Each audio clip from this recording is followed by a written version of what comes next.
Assalamualaikum warahmatullahi wabarakatuh. A'udzubillahi minasyaitonirrajim. Bismillahirrahmanirrahim. Wassalatu wassalamu ala asrofil anbiya'i wal mursalin Sayyidina wa maulana Muhammadin wa ala alihi wa sahbihi ajma'in. Para pemirsa channel YouTube SMP Kosgoro yang dirahmati Allah Subhanahu wa Ta'ala, pada kesempatan kali ini saya akan menyampaikan sedikit tentang kebersihan atau kesucian dari badan kita, dari hadas besar dan hadas kecil.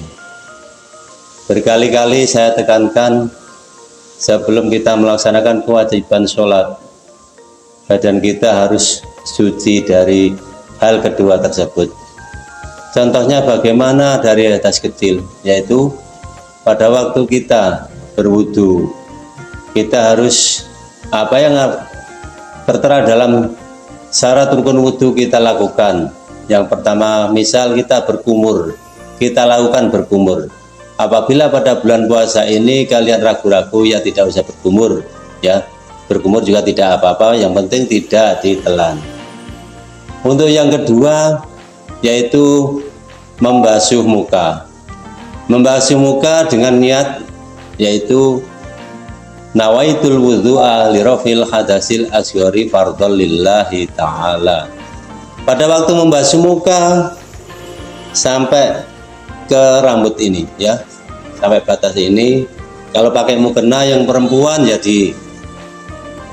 dilepas sebentar, tidak apa-apa, yang penting ini sampai merata. Dan yang ketiga, membasuh kedua tangan. Yang paling utama adalah tangan kanan dulu sampai kepada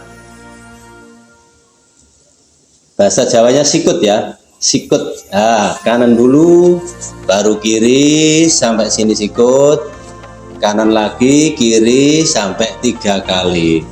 Kebanyakan anak-anak setelah saya pantau, kalau berwudu itu hanya ujungnya saja,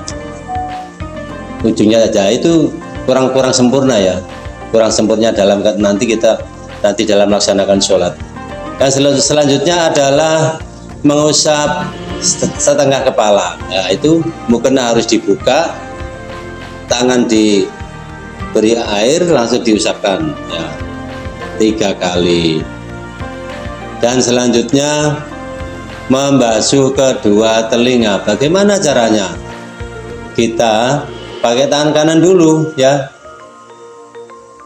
telunjuk jari kita masukkan di telinga, kita putar kanan dulu, kiri, kanan, kiri sampai 3 kali. Begitulah anak-anak, agar kalian dalam melaksanakan sholat itu, dalam pelaksanaan wudhu secara sempurna.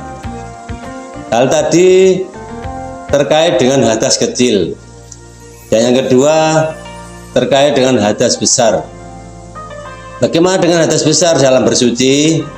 Telah dijelaskan, ya, berkali-kali dalam pelajaran pendidikan agama Islam. Kalian kadang-kadang juga sedikit kurang memahami kalau tidak dijelaskan cara praktek, ya. Contohnya bagaimana dalam berhadas besar. Itu juga kalian kalau tidak suci dari hadas besar, sholat pun kalian insya Allah tidak akan diterima. Bagaimana contohnya bagaimana dalam bersuci hadas besar itu, setiap kali, yang khusus yang perempuan, ya, ini contoh yang perempuan, setelah kalian melewati masa haid, setelah selesai, setelah bersih, nah itu kamu harus mandi hadas besar atau mandi wajib. Bagaimana caranya?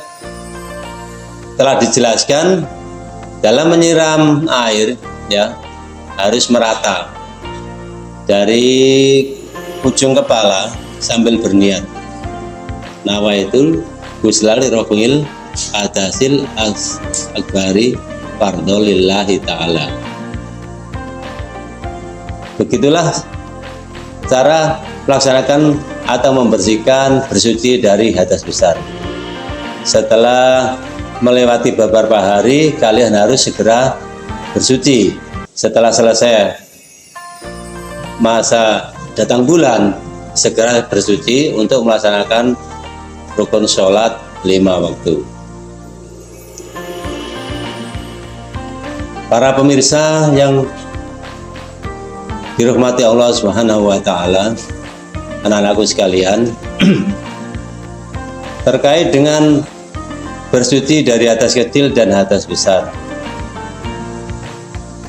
kedua hal tersebut memang harus kita lakukan, harus kita laksanakan dengan ilmu, tidak harus asal-asalan. Karena apa? Untuk menuju kesempurnaan sholat kita, untuk ibadah kita. Mungkin hanya itu yang saya bisa sampaikan, kurang lebihnya saya mohon maaf. Semoga dalam pelaksanaan bulan Ramadan ini amal ibadah kita diterima oleh Allah Subhanahu wa Ta'ala. Akhirul kalam, billahi taufiq wal hidayah. Wassalamualaikum warahmatullahi wabarakatuh.